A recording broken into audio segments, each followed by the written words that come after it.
Pour des explications sur la source de ces messages, je vous invite à visionner le cas numéro 1. Le triomphe de la vie. Cas numéro 15. Nom: Carlos Marino Vocchi. Âge: 16 ans.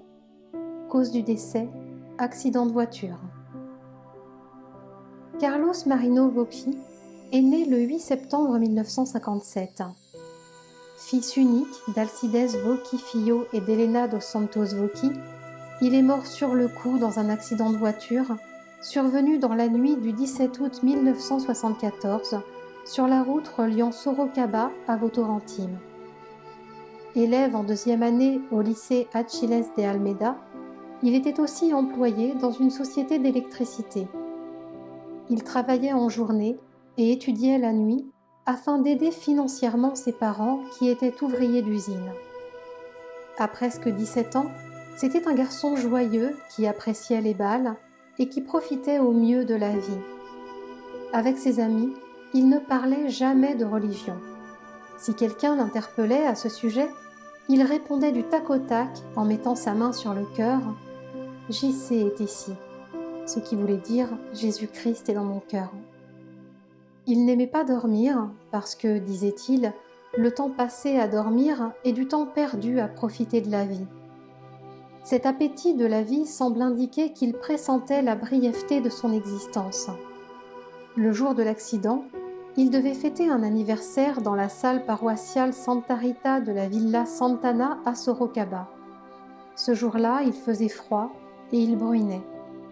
Sa maman lui conseilla de mettre une veste. Il lui dit au revoir et, arrivé au portail, il se retourna pour regarder longuement sa maison, chose qu'il n'avait pas l'habitude de faire. Il retrouva ses 3 camarades, José Gentil, José Luis Navarro et Ricardo Maldonado, et monta dans la voiture de Ricardo pour se rendre à l'anniversaire. Les 4 garçons quittèrent la salle d'anniversaire vers 11h15 pour se rendre à un bal organisé à Votorantim, ville voisine de Sorocaba. Ils passèrent par la rue Campos Sales pour prendre un autre camarade, Jefferson Domingos Alonso, qui finalement se désista car il n'était pas prêt. L'accident se produisit au cours d'un dépassement. Ricardo, qui doublait une voiture, se trouva face à un camion. Il tenta en vain de se rabattre et le camion vint heurter l'arrière gauche de leur voiture à l'endroit précis où était assis Carlos Marino. Ses camarades sortirent blessés de l'accident, mais Carlos décéda quelques instants après la collision. Ses parents étaient désespérés. Ils apprirent que le médium Chico Xavier recevait des messages des personnes défuntes. La première fois, Helena fit le voyage à Uberaba accompagnée de plusieurs personnes, mais elle ne réussit pas à parler à Chico Xavier. La deuxième fois, elle s'y rendit seule, mais le médium n'était pas là. La troisième fois, malgré la multitude de personnes présentes devant le centre spirit, elle réussit à parler quelques minutes à Chico. Il lui dit « Dans votre famille, qui sont les défunts Luis et Anna ?» Helena fit le lien avec son arrière-grand-mère, Anna Silveira, décédée 35 ans plus tôt et qu'elle connaissait peu, et avec son oncle, Luis Américo Machado, mort depuis 25 ans. Aussitôt après, Chico ajouta « Qui est Marino ?» C'était son fils, Carlos Marino Vocchi. Puis le médium ajouta « Il se trouve juste à votre côté. » Le message qui va suivre est celui qu'elle reçut ce soir-là. Tout le long du chemin du retour à Sorocaba, elle porta le message contre son cœur. Sa joie d'avoir reçu une consolation était intense. Elle remercia Dieu et Chico Xavier. Aujourd'hui, elle est spirit ainsi que son mari. Tous deux étudient le spiritisme avec ferveur pour mieux connaître les lois de la vie supérieure. Ces faits sont pour nous l'occasion de mieux appréhender l'importance de la médiumnité de notre cher Chico Xavier, dont nous fêtons, au moment où j'écris, le 50aire. Le message. Chère petite maman, je demande ta bénédiction. Je ne sais pas comment commencer cette lettre, sûrement en te demandant pardon. Pardon pour les souffrances que j'ai laissées sur votre route à papa et toi. Je ne pensais pas que le temps de mes adieux viendrait si vite. Maman, je suis confiant malgré tout, et je crois que vous devez vous souvenir de moi sans avoir de regrets. Je sais qu'il existe dans ton cœur une horloge invisible qui évalue sans cesse les heures depuis mon départ. J'ai vu qu'en venant de Sorocaba jusqu'ici, tu comptais sur tes doigts le temps écoulé depuis mon absence. 2 ans et 10 jours. En convertissant tout cela en minutes, cela doit donner une idée de l'éternité. Maman, le gros de nos afflictions est déjà derrière nous. Ne reste qu'une pluie de larmes, semblable à l'averse qui succède à la tempête. Au début, le vent et la grêle nous font croire que tout va être détruit. Puis s'installe le froid et la bruine. Nous en sommes là. Mais je viens te demander calme et courage. Maman, garde en tête que papa doit se remettre à vivre et cela ne se produira que lorsque tu retrouveras la force et l'espérance. Je prie pour qu'Alcides retrouve sérénité et courage. J'ai mal, vraiment mal, de le voir abattu parce qu'il me voit comme un fils disparu pour toujours. Au début de mon nouvel état, j'ai beaucoup pleuré. Au moment du choc indescriptible que j'ai reçu, malgré mes efforts pour rester conscient, je m'évanouissais comme dans un sommeil provoqué, comme si j'avais pris des médicaments. J'ai pensé à mes amis, j'ai entendu des cris et j'ai voulu aider Ricardo, Gentil et Louise. Je voulais en savoir plus sur le choc avec le poids lourd. Mais je sentais des mains affectueuses posées sur mon front et dans mon fort intérieur, je ne pouvais pas résister à cette incitation à dormir. Alors, je me suis endormie et j'ai cru rêver que j'avais une blessure à la poitrine qui me faisait mal en permanence.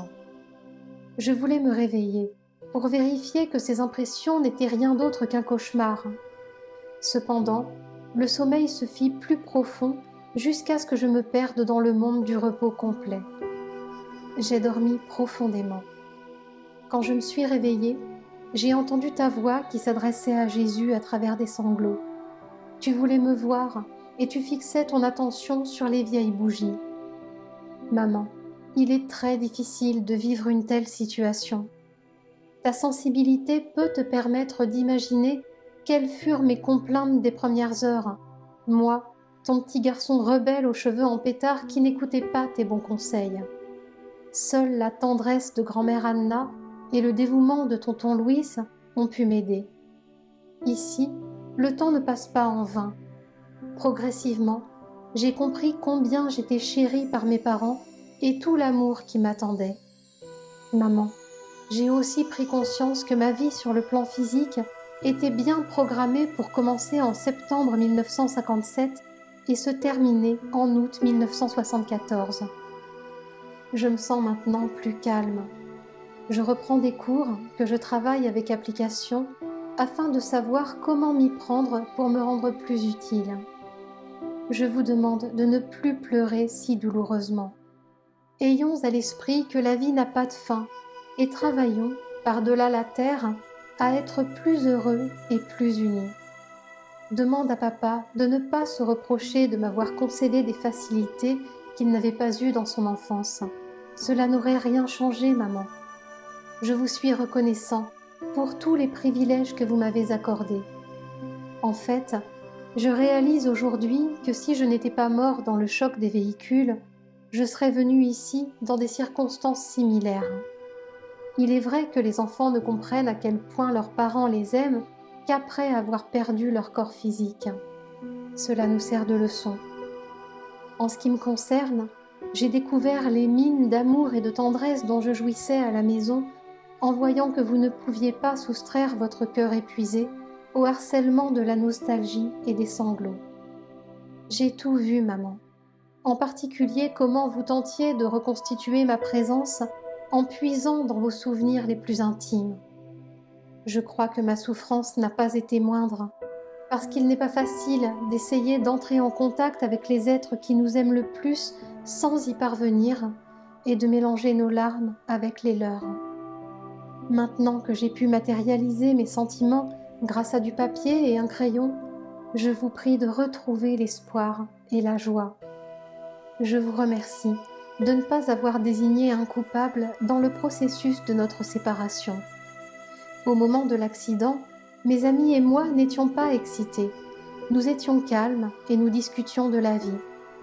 Il est vrai que j'avais un peu sommeil, mais cela n'est pas à l'origine de l'accident puisque ce n'est pas moi qui conduisais. Ne cherche pas à trouver des causes à l'accident. Tout allait bien et tout va bien. J'espère que tu continueras à avoir confiance en Dieu et papa également. Prends conscience que ton fils est arrivé ici à l'heure indiquée sur son ticket de retour. Dans le monde d'en bas, nous avons tous un billet retour. Si nous ignorons le moyen de locomotion et l'heure du départ, il est certain qu'un jour, nous serons appelés à l'embarquement. Dis à papa que les prières de mon grand-père, Alcides, m'ont beaucoup aidé.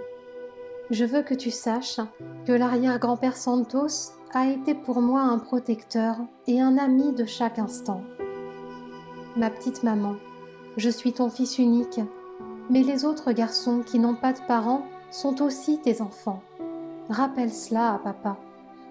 À partir de maintenant, marchons main dans la main comme une famille agrandie, la famille des moins favorisés que Jésus nous a confiée.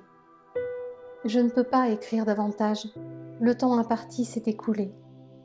Mes amis disent que nous n'avons plus le temps de communiquer et que les portes de cette opportunité se referment pour que ceux qui nous assistent puissent se reposer. Il semble que sur Terre, lorsque nous habitons dans un corps lourd, nous devons tous renaître chaque matin pour vivre un peu et nous exercer chaque nuit à mourir. Il ne faut plus avoir peur. La mort est une ombre qui disparaît quand la lumière se lève. Maman, je veux tous vous embrasser avec amour et gratitude. Toi, papa, les personnes chères de notre famille, mes amis. Je te demande de sentir mon amour à tes côtés chaque jour. Comme d'habitude, je te fais un bisou sur ta joue si tendre. Popo, Carlos Marino Vocchi. Message psychographié par le médium Francisco Candido Xavier au cours de la réunion publique du groupe Spirit de la prière à Uberaba, le soir du 27 août 1976.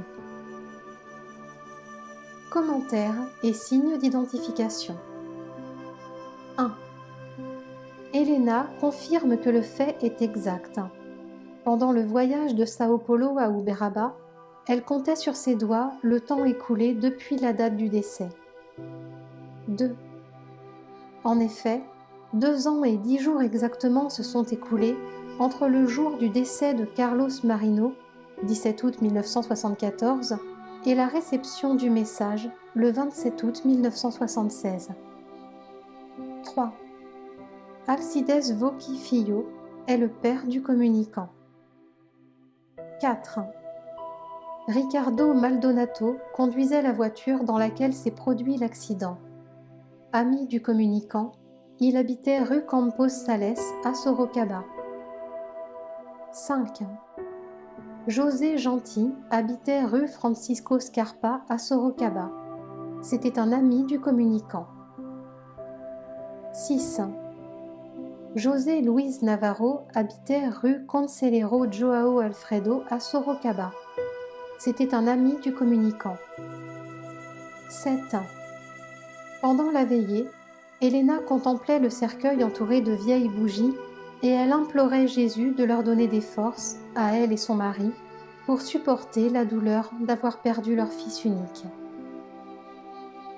8.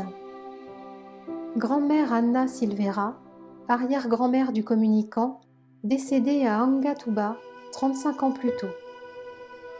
9. Luis Américo Machado, oncle du communicant, décédé à Angatuba 25 ans plus tôt. 10. Le communicant est né le 8 septembre 1957. 11. Il est décédé le 17 août 1974. 12. Elena a expliqué que, selon certaines rumeurs, Les garçons auraient été ivres ou sous l'emprise de marijuana. Cette rumeur lui causait beaucoup de peine. Cette précision l'a tranquillisé. 13. Alcides Voci, le père d'Alcides Voci Filho, était toujours en vie au moment de l'accident de son petit-fils. Il habitait à Sorocaba, mais Carlos Marino ignorait que son grand-père se dédiait à la prière. 14. Teodoro dos Santos, décédé à Angatuba 38 ans plus tôt. 15. Dans la phrase « Je suis ton fils unique, mais les autres garçons qui n'ont pas de parents sont aussi tes enfants », la mère affirme que le communicant veut parler d'un enfant que son mari et elle ont adopté entre le décès de leur fils biologique et la réception de son message. 16. Popo est le surnom de Carlos Marino Voci.